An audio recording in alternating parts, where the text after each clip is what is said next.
So Bitcoin tumbles down 6% after FTX officially announces Chapter 11 bankruptcy and Sam Bankman-Fried, the CEO, steps down. What is going on in this crypto market? What are the steps we need to take right now to manage this situation? Guys, don't forget to smash the like button. Don't forget to subscribe. As always, check out the links in the description if you want to buy any cryptocurrencies. But more about that in a little while, because I want you guys to take certain precautions. And in this video, we're going to break down exactly what is going on, what price levels I'm expecting, and more importantly, what we need to do. Because right now, you've got two options. You can either be very scared and you can be frightened out of this market, or you can go and fight, right? So fight or flight. Which one are you going to do? And in this video, if you're here to stick around and figure out this crypto market despite what has been a clown show of a year, yes, a clown show of a year, we're going to cover that off as well, then make sure you watch this through till the very end. We're here to make sure we share some pragmatic advice, non-financial advice, of course, of how to navigate this crypto space. And as you can see here, Bitcoin tumbling back down. We had some hope, right? We had that good CPI reading yesterday. The major markets, equity markets, were moving to the upside. Bitcoin ran itself nicely back up to 18,000, but I was not convinced. I said this to you guys on the live streams yesterday that I was expecting more pain in this market because the whole thing hasn't played out. And I even said that the next step would be, you can check the videos previously, that Sam Bankman-Fried will file Chapter 11 bankruptcy. So loads of other stuff going on today. We've got to also touch upon the fact that here, BlockFi have gone ahead and said we're pausing our withdrawals. So this contagion effect is getting pretty bad. Now, I've got no qualms to say, look, guys, if you've got any of the exchanges, I even tweeted earlier on today, Huobi, KuCoin, Crypto.com, all these guys, if there's even a little bit of smoke, I don't even need to know for certainty that they're in trouble. My money is off those exchanges just to play it safe. I can't wait for these guys, and more about that in a little while. And look at this, guys. I want you guys to read this tweet because this is my emotions going into what has been a horrific year. I mean, from however you want to look at it, from the number of liquidations we've seen to the amount of leverage in the system, to 3 Arrows Capital, to Terra Luna, Celsius, Voyager, Vold Finance, the stuff we saw with Nexo at the time, now obviously FTX. Right? This is insane. And, this is my sentiments. In such a dark market downturn fueled by greed and malpractice, we must demand more from centralized players. Greater transparency before we hand them our custom. Remember, we are the little guys, but what do we always give them? We give them custom. Without us, they're nothing. Without us depositing tens of billions of dollars into FTX, they are nothing. They couldn't have done what they done. So we're the ones who give them our custom. We give them our trust, and sometimes we give them our trust without expecting anything back. And what we need to be asking for is transparency. So now in this market, exchanges and all other platforms should be proactively forthcoming with transparency. That's my call to this market. If you're a platform, if you're a layer 1 blockchain, if you're building a project, even if it's an NFT project or anything else, we want transparency. We as customers, as individuals, as the small guys, we want transparency. We should vote with our custom. Do not partake in projects or anything, DeFi projects, yield farming, layer 1s, exchanges, yield aggregators, if you do not have transparency, if they're not like overly forthcoming, proactive with giving you transparency, there should be no excuse, right? There should be no excuse to not being that transparent. So that's my take on this right now. You've got FTX officially filing for Chapter 11 bankruptcy. Remember, Chapter 11 gives you that opportunity to restructure. So this pauses all your creditors from chasing you. So all you guys chasing for money, this gives them some breathing room to try restructure, okay, and get something sorted out. We saw the same with Celsius. This normally is the first major sign that you're in trouble, right? The first official reading you have to tell by filing the Chapter 11 bankruptcy. Now, it's important to know, it also involves Sam Bankman-Fried stepping down as CEO. So this is a big thing. Plus, the Chapter 11 bankruptcy includes FTX US. Guys, another thing we were lucky enough to call right. I had a bunch of you on the live streams asking, what does this mean for FTX US? And whilst Sam Bankman-Fried even came out and said, this is a completely separate entity, and I agree with you, my advice was to you guys was to get it off. The brand reputation, the fear that's going to go on, people are going to be taking their money out. You were better off getting your money off there. And since we saw that they were temporarily pausing withdrawals, and now you can see they're included in this Chapter 11 bankruptcy. So loads going on today. The market decides to tumble again. We got fear and greed index sitting at 25. Bitcoin back down here. Now trying to recover here intra candle, but it has been a powerful move. We're back in this rectangle, which we were expecting. Now the question is, what more do we have? You know, I mean, RSI is still in the middle here. There's still room for us to head to the downside. And you got to ask yourself, are we going to retest that 15,500 level? This level here where we managed to build some support, are we going to come and test that level? And I want to share something really interesting with you. For those of you who've been watching my videos, I shared this chart with you. And what was the significance of this chart? Well, what I said at the time was, guys, we were in this descending triangle here, okay, where we're at currently. Now, if you look at this, this is a descending triangle. And if you date back historically to the previous bull market, you run up to 20, you came down, you formed a big weekly descending triangle. And then what happened? You broke this triangle to the downside. And that eventually culminated in your final lowest low of that cycle at around $3,300. And then you had your run up, attempted run up, came back down. Then you sprung into your previous bull market, into your next bull cycle. Now, look at what we're facing here. The difference we had here was we had an attempted fake out. We were trying to fake out here and come break out, but the FTX drama brought us to the downside. Now, there was no predicting that, right? We were not going to be able to predict FTX were going to collapse. But from the technical perspective, this scenario has played out before, where we have this descending triangle, we go capitulate to our final lows, and then we can start the rebuilding process. So the question now is, where is that low going to be? Is it already where we're at, 15,500? Are we going to come down to 14,000?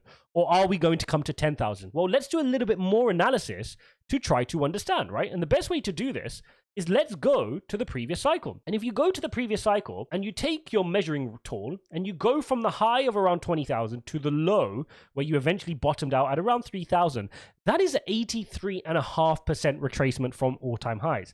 Now, if we were to do the same thing from our highs of 69,000 and you were to take that down to where we are currently at, we are only roughly at 75%, which gives you another 8% retracement to hit the same as the previous cycle.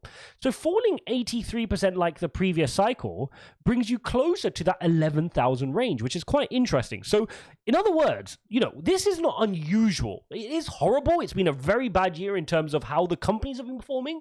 But in terms of a retracement from all-time high down to a certain level, we've seen this in previous cycles. So, you know, for the fact that this is in probably the hardest cycle of Bitcoin from various perspectives, from the fact that we are now in a tightening policy, Bitcoin has not seen a major correction and recession, it's not seen a period of substantial rate hikes, which is what we're going through, plus all the over leveraging from 3 Hours Capital, Terra Luna, FTX, all this saga. It's been a tough bear market, but it's still not out of the realms of characteristic of what we see of a Bitcoin bear market. So that all that to say that we could be seeing a little bit more pain to the downside, and it would still be warranted, and it's still within the realms of our normal 83-84% retracement from all-time highs. Now, here's what's a little bit frustrating, which is bothering me, right? We were waiting here for this. This is the dollar index chart, and this is on the daily chart.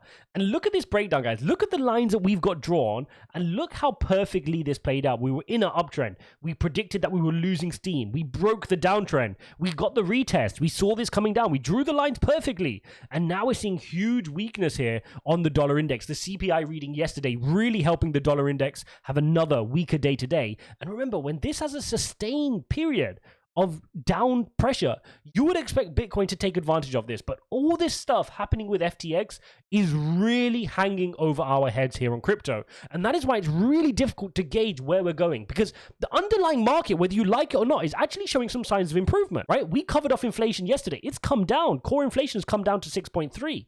If you want to look at the official headline inflation, that's come down significantly over the last 4 months, right? It's coming down. We're now at 7.7. This is good news. We're trending in the right direction. We don't get ahead of ourselves, but we're trending in the right direction. If you look at the Fed rate monitor tool and give this a cheeky refresh, we will see that 80% of the market are not expecting 75 basis points.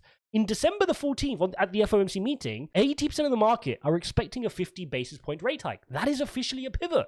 So things are starting to look a little bit better. Bitcoin could have been taking advantage of this, but no. Sam Bankman-Fried, FTX is continuing to keep us to the downside, and I expect this to linger on for a few more weeks. I don't think this is going to get resolved quickly. There's the way these things work in terms of bankruptcy, there's a lot of things that are going to be underlying in terms of stress. And every time Bitcoin falls like it's doing now, back to 16,000, companies again face difficulties. So if you're a BlockFi, if you're another exchange out there, I'm not going to, whether it's KuCoin, I'm not saying they're in trouble, but whether it's a KuCoin or Crypto.com or BYBIT or BitGet, right? The link's in the description. It could be any of these guys. We don't know because of the lack of transparency who is facing issues right now. And if Bitcoin tumbles to 15,000 again, those issues will become extrapolated for them. It'll become worse. And who knows who the next casualty is going to be of this horrific fallout. Now, one thing I'm not going to accept, and I wanted to pick up with you guys, is I've seen a bunch of tweets blaming this all on Do Kwon.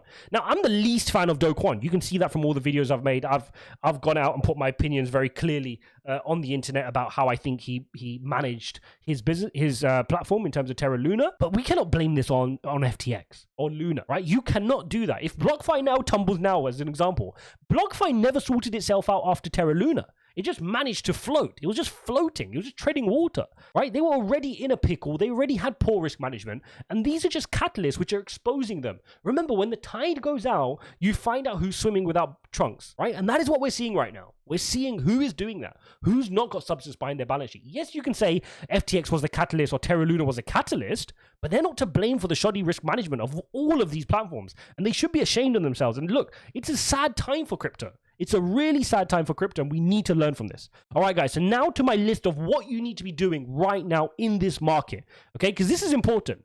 And the first bit of advice I want to give all of you guys, and it's not financial advice, is you got to get your money off exchanges. If you're in any of these third-rate exchanges, I would significantly be getting this off of exchanges. Really important. Whether you go to a software wallet, because if you're concerned about hardware wallets, ideally you want to be in a hardware wallet. If you don't feel confident enough doing that, please at least get it to some sort of software wallet. These exchanges, not your keys, not your coin. We say it time and time again, but I know a lot of you are procrastinating. That's partly because you're scared of actually moving the coins, but please do take the effort to do that. You've got to take accountability of that. My next thing is diversify. You've got to keep some on exchanges, right? Some of you want to trade, you want to actively be able to buy the dip. So therefore, I understand that you want to keep some on the exchanges. But again, diversify. If you need to keep in total 10 grand of crypto on exchanges, why wouldn't you just split it? Why would you not split it amongst 5 different exchanges that you trust? That way, if any one goes down, you're limiting your exposure. And hopefully you don't lose any. But if one does go down, you're losing a small percentage of your total holdings. Same thing, VPN. Check yourself out. Get yourself a VPN. In these period of market downturn, do you know how many scammers now come out? How many hackers start to come out to play? Because the market is in downfall. We've had reports to me on my Discord. I've been monitoring how many reports I've got. So many people impersonating me on Twitter, on Instagram. Make sure you're safe. If you're ever signing into exchanges, make sure you've got yourself set up on a VPN. Use anyone you like. I personally use NordVPN. If you want to use the discount, I'll leave it there somewhere. I don't normally include it, but I'm going to leave it there for you in the description so you guys can take advantage of that. It's like $2 a month, guys. If you cannot afford that and you've got serious money in crypto, you need to be asking yourself, where is your priorities? I mean, this is just basic. Next thing, stable coins. What are you doing around stable coins? You need to figure out a strategy. We saw the risk with Tether depegging, okay? Now, some people are like, oh no, Tether is fine. Look, they've managed to recover, but you cannot ignore the fact that they decoupled. They did have a depeg event. We can switch it down. This is a depeg. You cannot deny that. If I switch that down to the hourly, this was a depeg event. They managed to recover it quickly. Great. But ask yourself, are you diversified in your stable coins? Are all your life savings sat on just USDT asking for trouble? You've got to look yourself in the eye and get that resolved. Next up, what other projects are you in? Are you in BlockFi? Are you in Nexo? Are you in some yield aggregator? Are you yield farming somewhere? Why? Are you trying to chase a few percent on some sort of yield farming strategy on a platform which has no transparency, you don't trust right now? They could be having liquidity issues, all for the sake of a couple of percent, and you're risking your whole net worth or your whole crypto portfolio? Guys, come on. Now is not the time to be doing this. You want to get through this bear market. If this is your first bear market, you just want to get out of it with your coins. Don't worry about yield farming and all these complex strategies. Just hold on to your coins for dear life. The one certainty we have are the decentralized coins. That is the investment we have, right? The investment you have is the Bitcoin key and owning Bitcoin. That network's going to continue to power regardless of how many Sam Bankman-Frieds, Do Kwons, Suzus, Alex Mashinsky's come in these places. Right? All those centralized plays are where this pain is coming from. So keep it decentralized, keep it away. Keep it simple, hold on to your coins, and navigate through this market. And ultimately, that's my final bit of advice, non-financial advice, is you can choose to fight, or flight. You can run away, you can tuck your head under the pillow. And I don't just mean selling, right? Some people are not selling, they're holding on because they're stubborn. But mentally, they've given up on crypto. And I know the feeling. We've been there. You bury your head in the sand. You go, no, I'm not going to put it on a cold wallet. No, I'm not going to diversify. No, I'm not going to move stable coins. You've given up. The bear market has got to you. Now, the obvious form of running away is just selling, panic selling. Now, there's different levels of flight. But fighting is say, you know what? We're in a situation. This is a real bear market. I'm going to figure it out. I'm going to level up. I'm going to be pragmatic. I'm going to learn what I need to do because this is going to stand me in good stead. This is the bit that nobody else wants to do. Therefore, I'm going to double down to learn that.